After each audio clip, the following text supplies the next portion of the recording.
In this unit, we will be looking at various styles of poetry, including sonnets, haiku, nonsense poems, free verse, and narrative poetry. Narrative poetry tells a story with characters, dialogue, conflicts, plot, and setting. A narrative poem is written in stanzas rather than sentences, and it has a definite rhythm and sometimes rhyme. Listen to the following story written in poetry form. Notice the rhythm and rhyme patterns. Casey at the Bat by Ernest Lawrence Thayer. The outlook wasn't brilliant for the Mudville Nine that day. The score stood 4-2 with but one inning more to play, and then when Cooney died at first and Barrows did the same, a sickly silence fell upon the patrons of the game.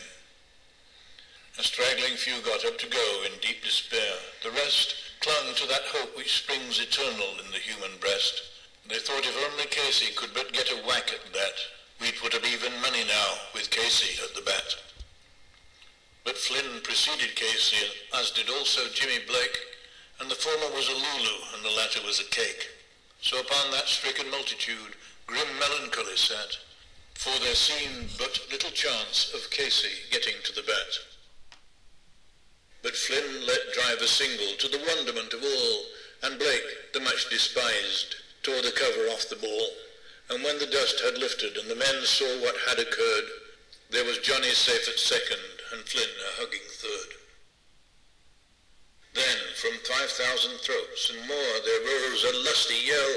It rumbled through the valley, it rattled in the dell.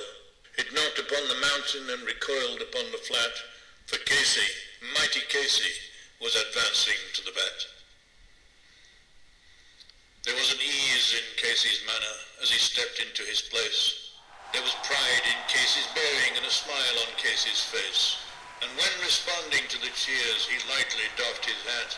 No stranger in the crowd could doubt 'twas Casey at the bat. 10,000 eyes were on him as he rubbed his hands with dirt. 5,000 tongues applauded when he wiped them on his shirt.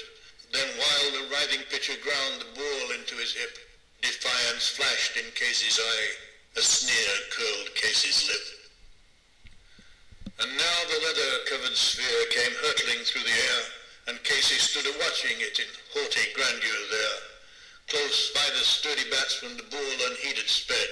"That ain't my style," said Casey. "Strike one," the umpire said. From the benches black with people there went up a muffled roar, like the beating of the storm waves on a stern and distant shore. "Kill him! Kill the umpire!" shouted someone on the stand, and it's likely they'd have killed him had not Casey raised his hand. With a smile of Christian charity, great Casey's visage shone. He stilled the rising tumult. He bade the game go on.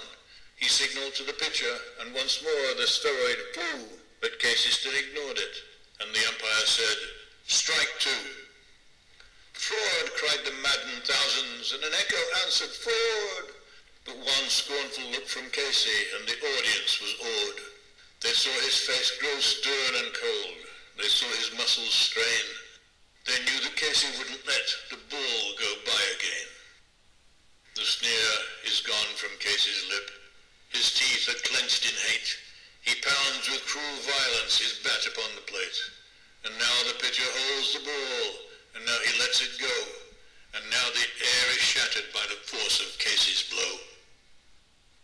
Oh, somewhere in this favored land the sun is shining bright. The band is playing somewhere, and somewhere hearts are light, and somewhere men are laughing, and somewhere children shout. But there's no joy in Mudville. Mighty Casey has struck out.